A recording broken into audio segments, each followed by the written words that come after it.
Have you ever heard of a strategic plan? Yes, I have. Do you have one in place for Yes to Real Estate? Depends on what part of the business. So, for your overall brand, like, so when I say a strategic plan, meaning this is a kind of like what I asked about the goal setting. It's an overall plan, and it covers the courses. It covers you as a realtor. It covers new construction. It covers fix and flip. I think we might need to have a consultation with you. Right? Because hey y'all, it's Jazmin J with the Let's Talk Business podcast. And this season, on season 3, we talk to entrepreneurs and small business owners about them, their brand, and we get all up in their business. So today we have a very, very special guest, somebody that I really admire and respect, and just glad to have here on the podcast, Mr. Andre Beraud with Yes to Real Estate podcast. Well, Yes to Real Estate, period. Yes. How you doing, Andre? Excited to be here, Jazz. How are you? I'm doing pretty good. So, like I mentioned in my introduction, I'm going to be getting all up in your business. Let's go. In every way. Let's dig in deep on them boys. So, let's do it. So, first, tell us, who is Andre Beraud? Wow, Jazz. First of all, before we get started, thank you, Jazz, and your team for being amazing role models. You took me from a little infant under a small shade tree, and you blossomed me into what we have today. So, thank you for you being a visionary. Thank you for having a caring heart. And someone who really care. I appreciate it. We was not doing the Yes to Real Estate inside until we met you. And we inside your castle here doing it. So thank you, Jazz. So who is Yes to Real Estate? Andre Beraud. I'm a father. Right? Shout out to my lovely wife. I'm a husband, Joanne. My kids, Chase and Scholar. We have the Yes to Real Estate new construction, Yes to Real Estate flips, rentals, land. So look, I want to stop you there because that's the next thing. What's Yes to Real Estate? Right now, I want to know about Andre Beraud. So outside of being a father and a husband, what are some other things about you, the person? So me, the person, I love playing softball. Really? Yes. I didn't know that. Okay, I'm feeling softball tournament. Yes, I love playing softball. I love giving back to the community. I grew up in Fifth Ward, so I love volunteering for middle school and high school. And, I love spending time with my kids. That's a beautiful thing. Yeah, I really do. I think that as parents, especially as business owners too, we get so caught up in the day-to-day grind to keep our business running. Yeah. When really at the end of the day, we're grinding like that because of our kids. And I don't know that, at least for my children, I don't know that they really understand that. No matter how many times I sit them down and explain it to them. But it's just such a privilege to be a parent. It is. For the millions of people who probably know, and my wife and I has several miscarriages, right? Wow. Losing kids after kids after kids. And you get to a point in your life, you're like, man, will we really have any kids? Right. And so when we finally had Chase, he had a twin, lost his twin, his brother. And you start seeing kids differently. Yeah. Right? Sure. Especially when you have gone through the process of losing so many, that when you finally have your son, you cherish them, you appreciate them, and you want to do whatever it takes to spend that quality time with them because you actually pay the price for them to be here. Absolutely. So. And I didn't know that, Andre. Yeah. And I think that's something that's very important because that's one goal of this podcast. Like, let's talk about all of it. Let's talk about who we are as people, and not just the business aspect. So, I'm sure your kids are a big encouragement and a big motivation to the Yes to Real Estate brand. So how did Yes to Real Estate come to fruition? Wow. Man, that's a great question. You get dive into business so much, you almost sometimes forget where you come from. Right. Because you're headed to the plow and you just grinding. Man, so Yes to Real Estate came about when I was working in the oil and gas field. Mm-hmm. And then shout out to Carlos and Joe Tate. Kind of like Rich Dad, Poor Dad. Joe Tate was the guy who read books all the time. And Carlos was the guy who didn't read no books, but he had action. Right. So I was able to feed from both of them until I finally said, hey, you know what? I got to do some action. So I jumped into real estate. What was that like? Like, did you have someone that introduced you to real estate? Did you already want to do real estate? Like, why real estate? Why real estate? Because I seen it with the guys at work. Okay. Carlos had rentals and he was doing flips. And I'm like, man, I talk with him a lot. let me just do it. So when I jumped into it, I was looking for a real estate agent. Right. So for all my real estate agents out there, if you're looking to tap in and grow your business, answer the phone. Right. Be present, put in the work. And because my real estate agent at the time, I feel like I was outworking him. Yeah. Which led me to get my license. And so with him, I bought a duplex and a single family home. And then I got my real estate license only because I wanted to be able to look at properties myself and put offerings and not wait on someone. So what was that process like getting your real estate license? Were you scared? Yes. So you had to be licensed to be a real estate professional, right? And I remember working 12-hour shift. It took me a year and a half. Wow. Before I even took the test. Because I was going to work, working 12 hours, getting off, studying a little bit at work. And after a whole year and a half, I said, man, let me go ahead and just do it. And there's a state and local test, right? Mm-hmm. And I failed my state exam, right? And then I remember leaving there thinking, man, this is tough. But also I left there thinking, I know exactly what I failed. I'm going to go back home and study and redo my test. And the second time I passed. So let's talk about that because I think that's very important. How did you reset your mind? Because that's what I talked about on the last podcast was mindset. How did you reset your way of thinking to say, okay, yes, I failed, but I need to pivot and go back, try again? Yes, my why. So I knew I didn't want to be at this job for a long period of time. And I knew that real estate was going to be a way out and that if I just invest my time and energy in studying a little bit more, then the end result will be favorable for me. Okay. So then you get your real estate license. You say that's about a year and a half while you're working 12-hour shifts. Yeah. Listen, that's work. Yeah. You want to start a business, listen to this. It's work. You have to put in the work. Yeah. And you didn't walk away from your full-time job initially. No, I did not. Okay, so now you got your license. Now what? So I got my license.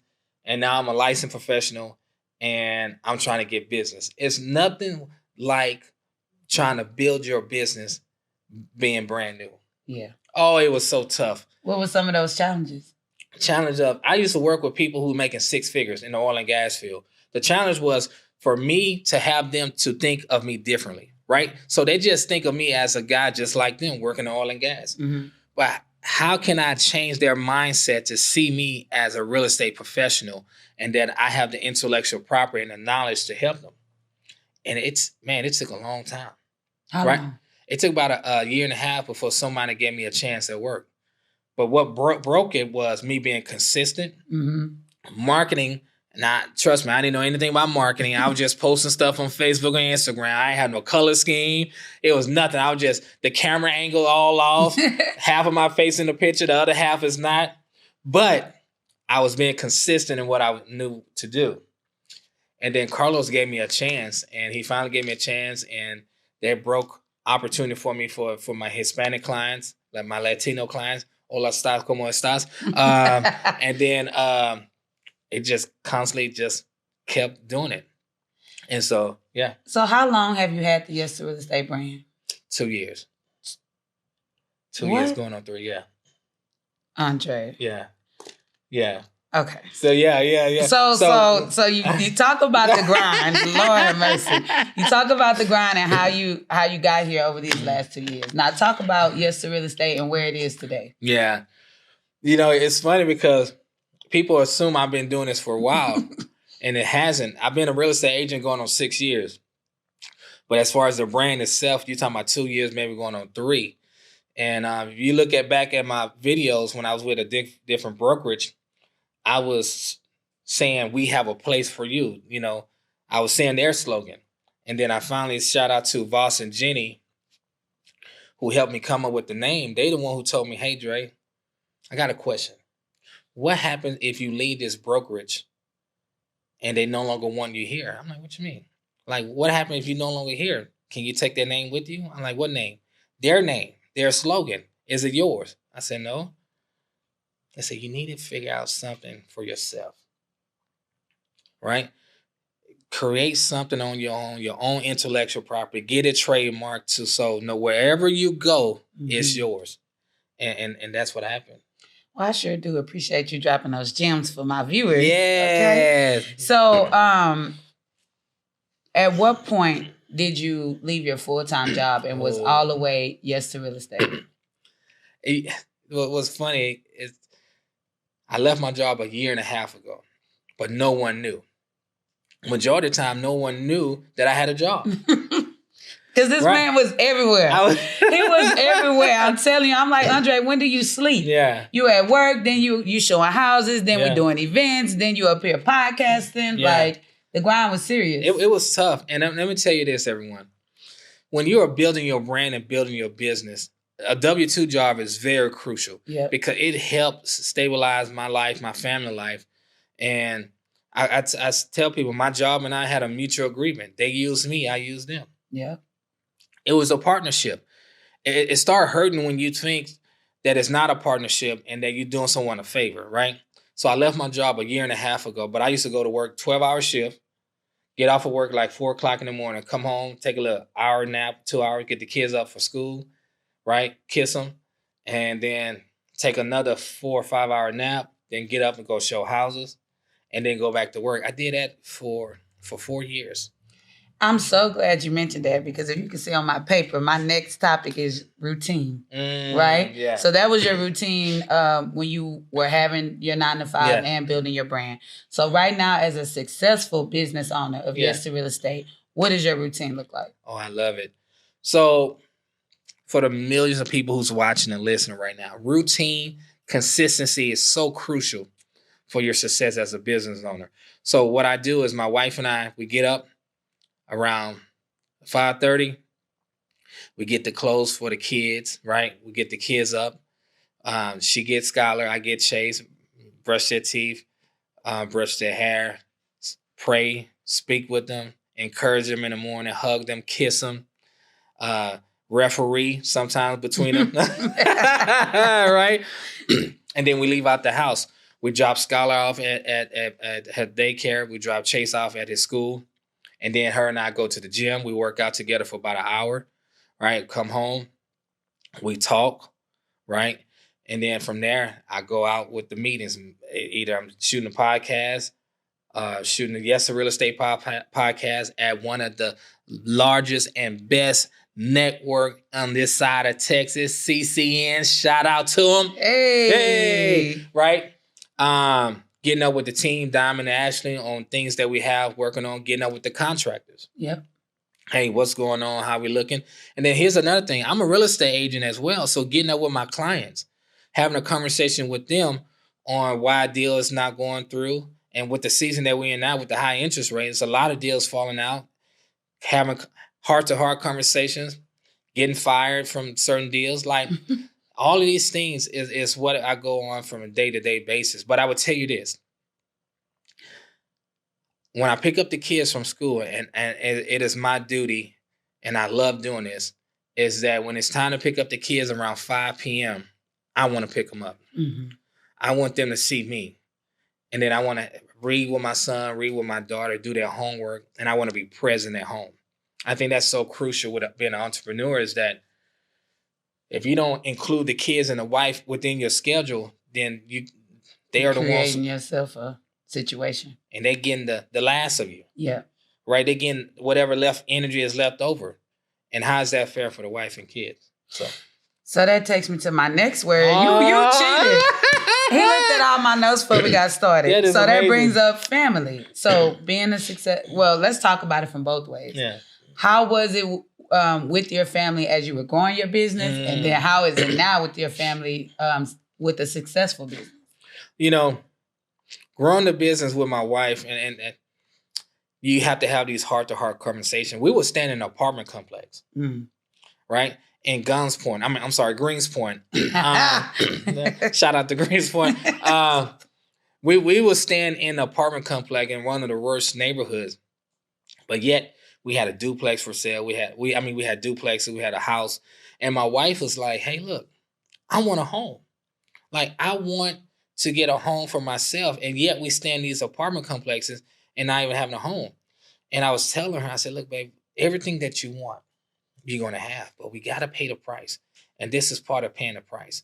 And let me tell you, if you don't have a strong woman or man by your side, if you're a man or woman, it would tear you up. It would tear your business up because you have to have these hard conversations to build the business. And that's what we did. We stayed in apartment complexes after apartment complexes while accumulating homes and homes. Then when we finally got to a point where I realized if I was to lose my job, we were still good, then that's when we bought a house. But I would tell you, it was hard at first. And my wife and I had tough conversations. Right. Because she was like, is this really going to happen? Because, every year, shout out to my men who always make those promises, right? It's this year, baby. I got you. This year. I said, this is the year, Joe. This is the year. I'm telling you, everything is working. And then year 2, Joe, we almost there. Oh, I can look. Let me show you. We almost there. We almost there. I got the social proof. Right. Then year 3 and then year 4. But here's the thing. When we finally bought our house, we bought the house that she wanted. Right? When she finally got her car, we got the car that she wanted. So all my men and women out there who's growing their business with their significant other, just have conversations with them. Be transparent, be vulnerable. Yeah. Right? But also keep in mind the end result.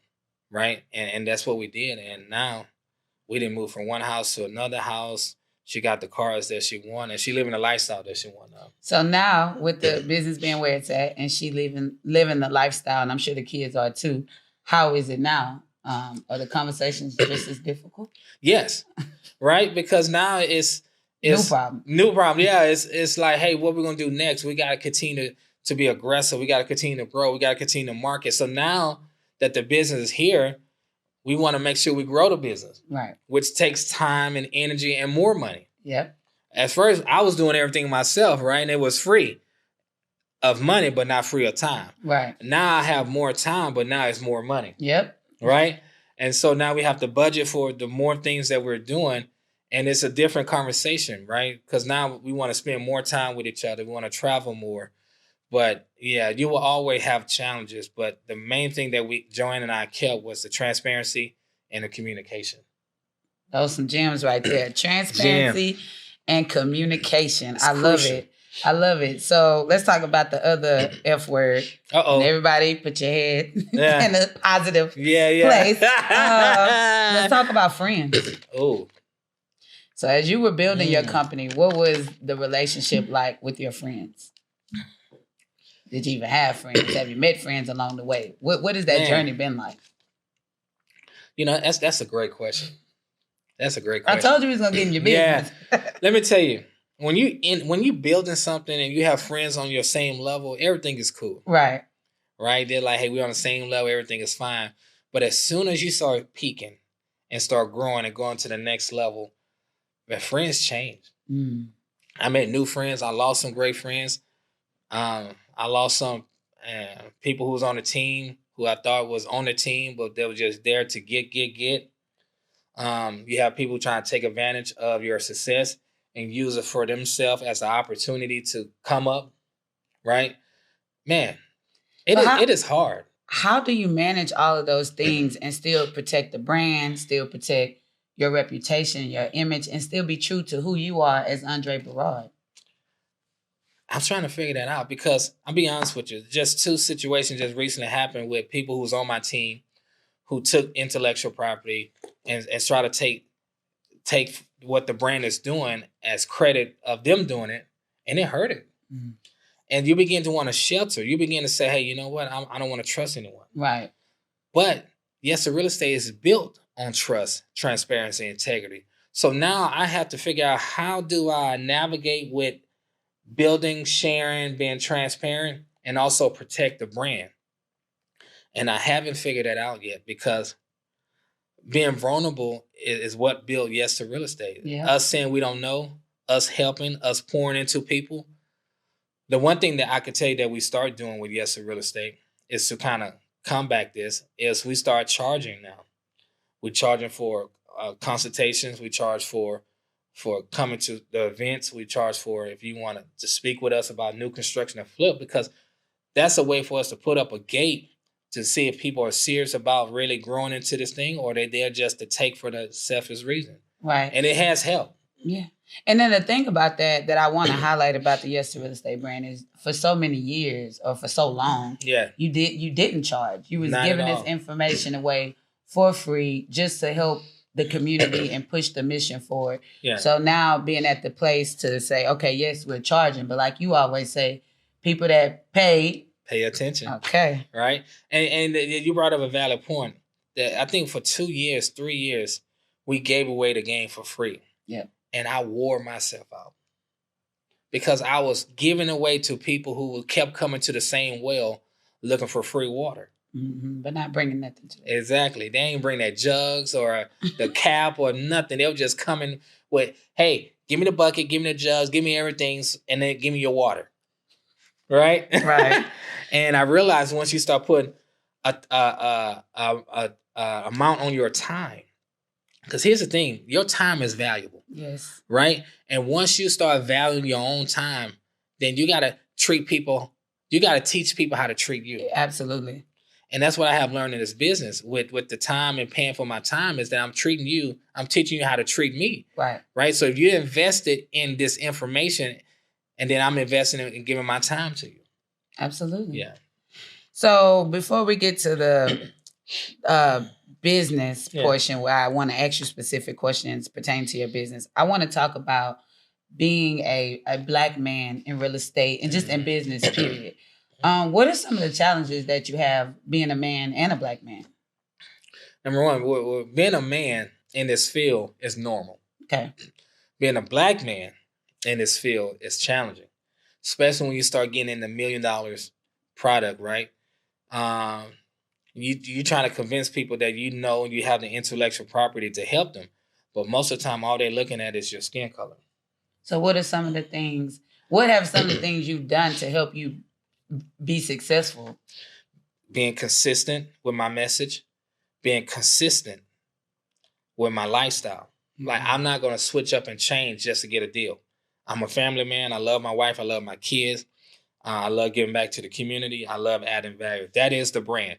You're not going to see me cursing or just to get some out of business. You're not going to see me drinking just to get some out of business or be in an environment where I'm uncomfortable. Right. Like I don't do clubs and stuff, right? So I'm not going to just go there and get someone business and get out of my element. Right. So me being consistent had helped me get business and grow the business. And let me tell you this. Even though I have went through some challenges with people not wanting to work with me because of my skin tone, majority of my business is white, Latinos, and then Blacks, and then Indian Asians, right? Wow, very so diverse. Yeah, so even though I am a Black male, majority of my business do not come from African American. Wow, that's I know another conversation. It's very shocking. But I think it's really, I think that consistency piece, what I heard you say is that you're always Andre. Yes. And that's what's helping you continue to scale your business and grow your business as a Black man because they're going to get Andre no matter what. Yes. Yeah, you're going to get the same energy no matter if I'm going to a majority, sometimes an all-white crowd or all Hispanic or all Black crowd. They get the same consistent Andre. That's beautiful. That's who I am. Well, hats off to you for that, Andre. Yes.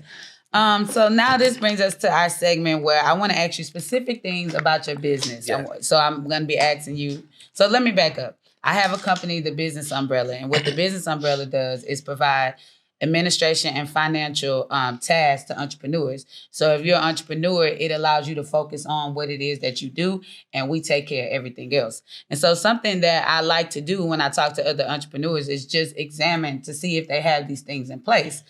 Because one thing, you have a very successful business. Yeah. So some of these things you may not have in place, but yet you're still doing it. Yeah. And then some of these things you may have in place. So I want to start with admin-wise. Do you do goal setting for yourself? I do. Written goal setting? Yes. Do you do goal setting with your team? Yes and no. What does that mean? Right? Because so for instance, we might be working on a particular project with new construction and I have goals. Set the goals, expectation. And then we might have it for flips. But we don't have it for just the overall goal for the company. Yeah. Okay. So what about quarterly reviews? Do y'all sit down every quarter, every month? I don't know. It's different for different companies. But do you review the plans that you do have in place? Or do any type of review on what's going on? No. We might do once a year, or if something goes wrong, we might sit down and review it. But now that I'm thinking about it, it's nothing proactive to where we have something, hey, we're going to meet every certain amount of the days, right? Right. Just to go over what we... No, I don't have that in place. Okay. So what about your communication? What are some tools, or how do you communicate the goals or the expectations of Yes to Real Estate? How do you communicate that out to your staff, to your clients, to your contractors? Yes. What is right now? Is it you calling everybody? Or? Oh, no. Email. Okay. Automatic text thread. Diamond. Emailing. her calling everybody. And text. And phone call. Okay. Yeah. Have you ever heard of a strategic plan? Yes, I have. Do you have one in place for Yes to Real Estate? Depends on what part of the business. So, for your overall brand, so when I say a strategic plan, meaning this is a kind of like what I asked about the goal setting. It's an overall plan, and it covers the courses. It covers you as a realtor. It covers new construction. It covers fix and flip. I think we might need to have a consultation with you, right? Because with our overall plan, it's now that you bring it up, we definitely need to have one. But sometimes we kind of like put it in, if we're working on a fix and flip. What's the main goal for that? What's the main goal for new construction? Right. But just the overall the business, like, hey, Andre, how many deals are you trying to do this year? Where do you see the business growing? How many people are you trying to add? Yeah. No. And those things, those I call it departments. I see those as different departments of Yes to Real Estate. That's a part of the strategic plan. So you have some of it. Okay. You just don't have the whole plan. And there's power in writing the plan down. Yeah. And the reason that is because your business is moving very fast paced, right? Very fast. 2 years, you're where you are. Yeah. Sometimes you could get so caught up in that day-to-day that sometimes you forget what the original mission was. And this plan is something that you get to refer back to. And you always can make a change. You always can pivot. You always can change the plan. But at least there's a plan that everyone knows, okay, this year, this quarter, these are our main things. So, yeah. That's good. All right. And you're right about that, because sometimes you can be so deep into the business that you're not working on the overall the business, the structure, the growing, what's the next level, right? Yeah. And I'm talking from experience, though, because I just started implementing strategic plans about 5 years ago for the organization I was working with. But as soon as I started my own company, I knew that was key. And now I even do it for myself personally, kind of like a vision board. But I always work from a plan because I can get lost. Financial-wise, do you have an overall budget for Yes to Real Estate?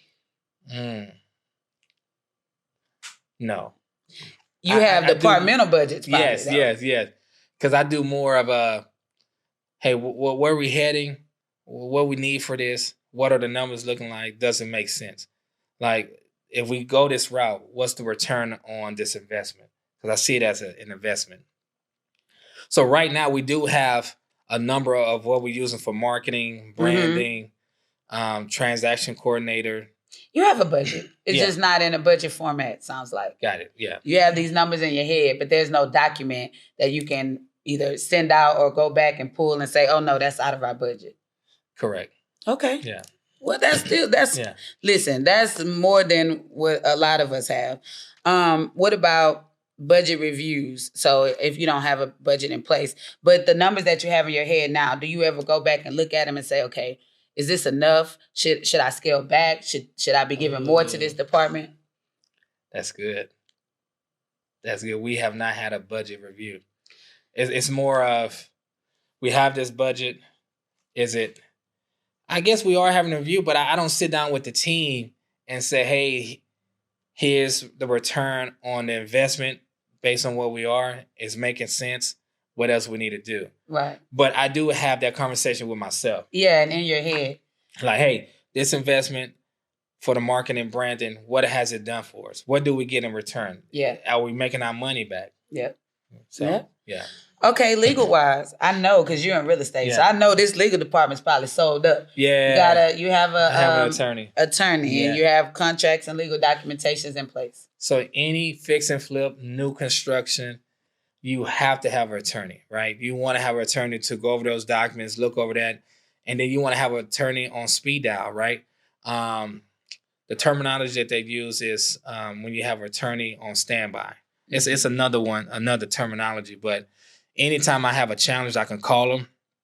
Shout out to Mark Saunier, right? And say, hey, look, I'm going through this challenge. What's your thoughts, right? Because I have money that I gave him that's, well, I forget the terminology, but it'll come to me.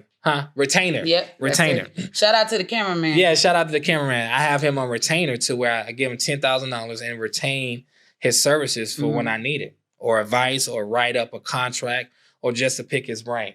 That it is crucial to have an attorney in the real estate industry, because the more you make, the higher target that you become. Yep.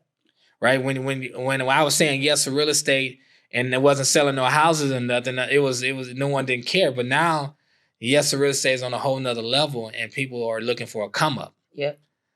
Not on our watch, right? But that's why it's very important to have that legal in place. Yeah. So that takes us to like HR. So I know like I don't know if you actually have employees or everyone you work with is like partners or contractors, but is there any management of that? Who manages and makes sure there's all that's in place and that people are doing the things that they originally signed the contract with you and said they would do? That's a good question. I think it's me, but then there's also the people that I bring on, right? Like Diamond, she's a transaction coordinator in GC. Ashley, her and I flips together.